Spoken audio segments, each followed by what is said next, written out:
Here is the number one way to progress in the gym. Before I straight give you guys the answer to this, I want to give you guys a little bit of a background on how I found this answer and how I actually understood this answer, because it's one thing to know an answer and it's another thing to actually understand the answer. Picture you're doing math, you know what I'm saying, and you're on ChatGPT getting the answers to all of the questions. Do you actually know the answer, or do you actually know the answer? You know what I'm saying? So it's one thing to know the answer, it's another thing to understand the answer. So you want to know an answer and you want to understand it. So I'm going to take this way back to when I was about probably 13, 14 years old.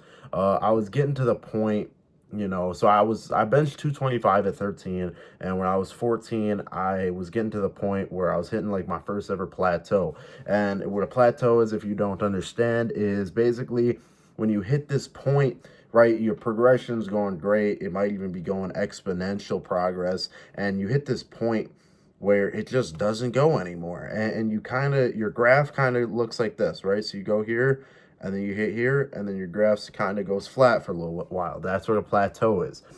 When I was about 14 is when I noticed my first plateau on bench, my first real plateau. I've been stuck on weights for like a couple months before, and now I'm lucky if I hit a PR every 3 months. You know what I'm saying? It's so much more advanced. But when I was 14 is when I first learned, like, wow, plateaus are real. And what weight was it that I learned plateaus are real with?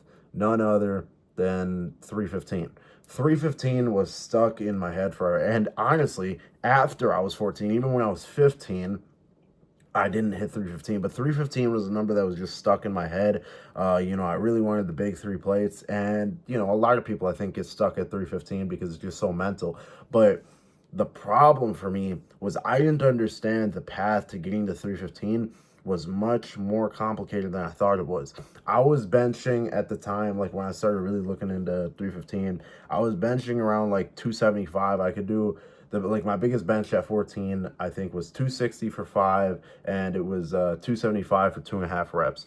But really, when I did this like 275 for like a few reps, I really thought that I was there at the 315 range when I just was not, right? And so I learned this lesson when I was in this time period, because it took me a good 7 months to go from like 295 to 315. And the reason behind this is just I was at this, like, this 275, 295 range, and I thought that I was automatically good for 315. I didn't understand that there was jumps along the way.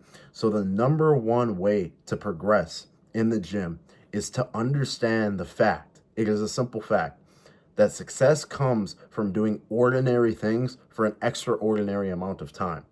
Now, my training when I was 14 into 15 was, or when I was just 14, beginning 14, was very good. At the time, it worked very well. Me and my dad had a good understanding of where I needed to get stronger and to continue progressing, stuff like that. Basically, what happened was I got my mind so stuck on this goal of 315. I was at this 275 for a few reps. I was at 285. I got 295. My mind was so set on this 315 goal that my eye kind of got off the big picture, which was I need to be training for longevity. I need to not only be training for 315, but I need to be training for 405. And my eye kind of got off the goal. And, back to the saying of success comes from doing ordinary things for an extraordinary amount of time. I was doing ordinary things, right? When I was at once I hit 225, I started doing ordinary things to get to 235, to get to 245, to get to 250. You know what I'm saying? I was doing very ordinary things. Ordinary things along the lines being I would do doubles, triples, high reps, stuff like that. Me and my dad really had this down to a T.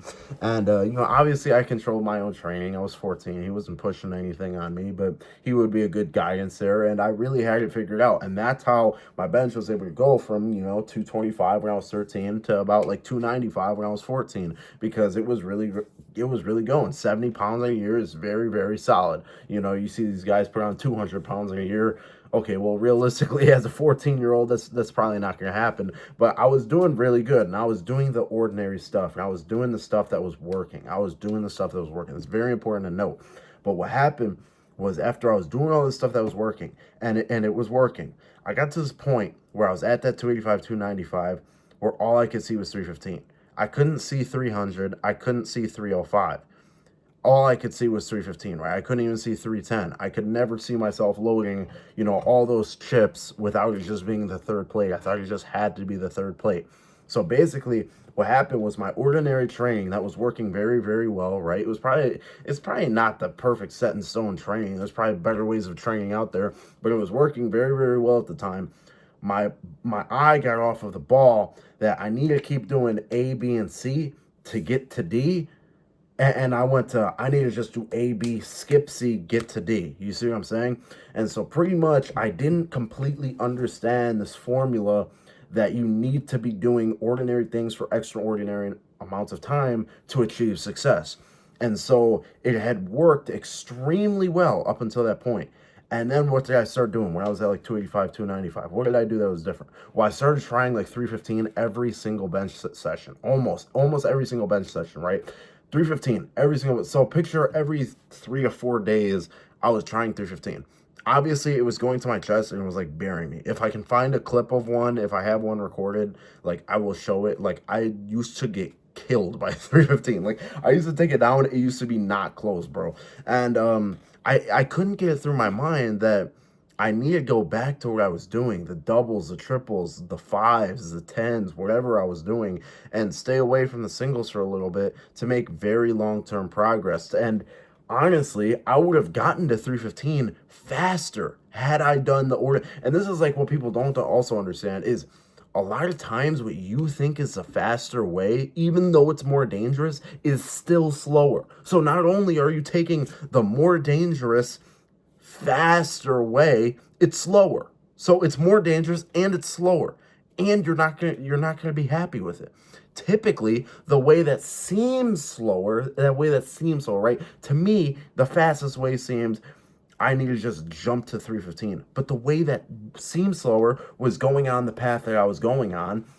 But that was actually the faster path. Had I stuck to that path, I probably would have gotten 315 at 14. I really wanted 315 at 14. That was my big goal, and I didn't end up hitting it until like 6 months into 15 because I couldn't get that principle through my head that we're so focused on this instant gratification, right? And we want that fast, what looks faster, but is actually going to be slower, instead of what looks slower, but is actually going to be faster. So obviously, when these two hands, and I'm 14 years old, I went with this hand.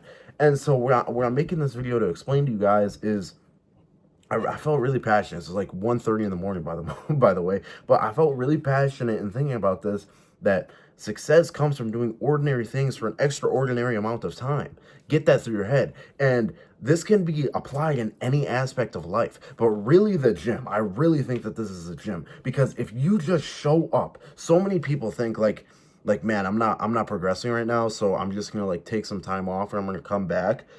But the guy who just shows up, even when he's not progressing, even when stuff isn't going good, but he keeps doing that same thing again and again and again, and he does that ordinary task for an extraordinary amount of time, he is the one that's going to see the end result. The ordinary, doing an ordinary task for an ordinary amount of time would be doing that task until would be doing that lift until you hit a plateau, and then the ordinary amount of time would be like, all right, now it's time to take a little break from the gym and then get back into it, and then I'll try harder again. Well, no, the guy who's doing that ordinary task for that extraordinary amount of time is the one that's going to see that result. So hopefully you guys learned something from this. Like I said, this is the single best way. I really think this is the single best way to increase your lifts. Any lifts in lifting, and you can apply this, like I said, to any aspect of life. But I really think that this is the best way that you guys can grow your lifts, is by understanding this principle and this philosophy of success comes from doing ordinary tasks for extraordinary amounts of time.